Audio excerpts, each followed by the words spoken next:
Bonjour, dans cette vidéo, on va s'intéresser à deux droites dans un plan. Alors qu'est-ce que c'est qu'un plan déjà?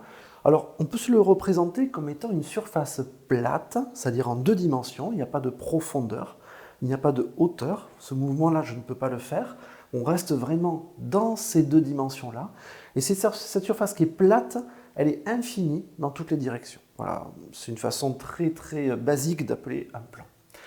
Quand je prends deux droites et que je les jette dans le plan, il y a deux cas de figure. Soit elles se coupent, soit elles ne se coupent pas. On va dire que ces deux droites-là sont séquentes. Je l'écris. On va dire que ces deux droites, que j'ai appelées delta et delta prime, grand delta, vous vous souvenez, c'est la lettre majuscule, en grec pour la lettre D, c'est une espèce de triangle équilatéral comme ça, hein, c'est la lettre majuscule pour D. Delta et delta prime sont séquentes en I. Et oui, c'est à ce point-là qu'elles se coupent, tout simplement. Et ces deux droites-là, on va dire qu'elles sont parallèles.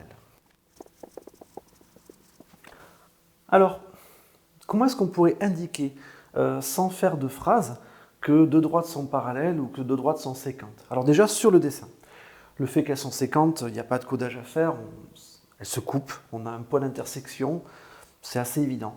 Par contre, pour les droites parallèles, on n'a pas vraiment de codage officiel.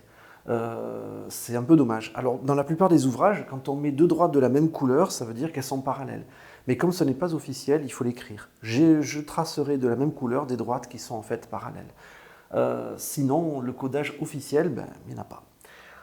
Au niveau de l'écriture, pour dire que deux droites sont parallèles, on a un signe, c'est celui-là. D parallèle à D', deux slash en fait. Et par rapport à l'écriture, pour deux droites séquentes, on va tout simplement dire que leur intersection, c'est le point I. Alors je vous renvoie à ma vidéo sur les intersections, hein, je la mets au-dessus. Et voilà, donc delta. Alors pour ceux que cette notation gêne un petit peu, elle n'est pas au programme de 6e, mais je pense qu'elle est quand même assez pratique et elle se comprend assez bien. L'intersection entre ces deux droites, qu'est-ce que c'est?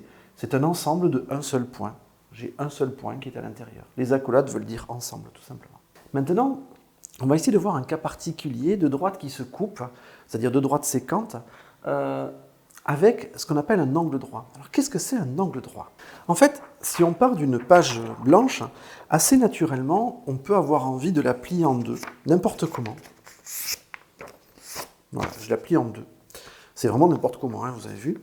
Et cette page blanche, je la plie en deux, et là j'obtiens quelque chose qui est plat. Pour ceux qui connaissent les angles, on sait que cet angle qui est plat fait un angle de 180 degrés. Okay, 180 degrés, c'est un demi-tour, c'est plat. Il n'y a pas de sommet, il n'y a pas d'endroit où ça pique, si vous voulez. Une fois qu'on a fait ça, un mathématicien, il aime bien recommencer quelque chose qui a été intéressant, donc on va le replier en deux. Donc je vais replier bord à bord, et je vais donc diviser par deux mon angle plat. Et 180 divisé par 2, ça fait 90 bien sûr. En faisant ça, on s'est rendu compte assez rapidement qu'on obtenait un angle qui était particulier.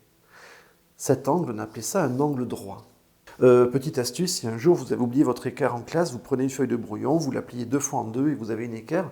Et cette équerre, elle est plus précise que les équerres que vous pouvez trouver dans le commerce. Le seul défaut, c'est qu'elle se plie facilement, elle s'use facilement et donc assez rapidement, elle devient moins précise. Mais quand elle est neuve, comme je viens de la faire, là, elle est même plus précise que les équerres du commerce. Alors, pourquoi est-ce que cet angle est remarquable? Tout simplement parce que cet angle que j'ai réussi à fabriquer facilement en pliant une feuille deux fois en deux, eh bien tout simplement, quand j'ai deux droites qui respectent cet angle, eh bien je peux le retrouver 4 fois. Et ça, c'est exceptionnel. Normalement, quand deux droites se coupent, un angle, je ne le retrouve que 2 fois.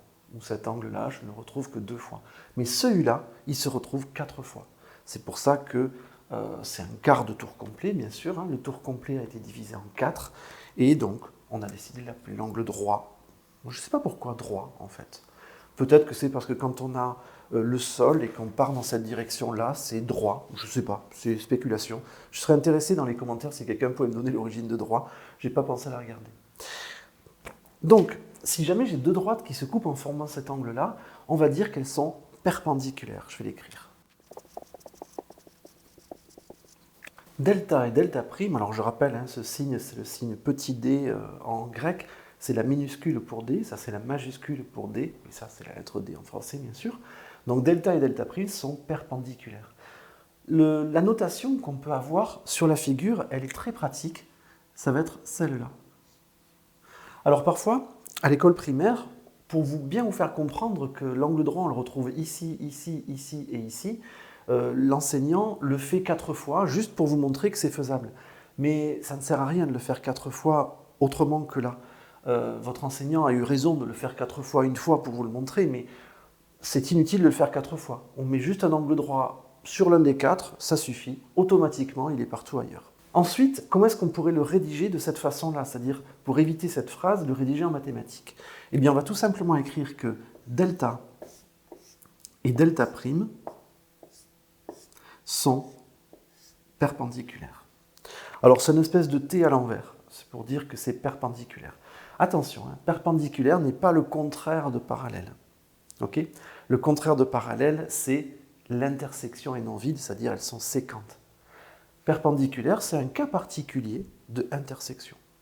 Deux droites qui sont perpendiculaires sont séquentes. Deux droites qui sont séquentes ne sont pas forcément perpendiculaires. Je vous remercie et à bientôt. Au revoir.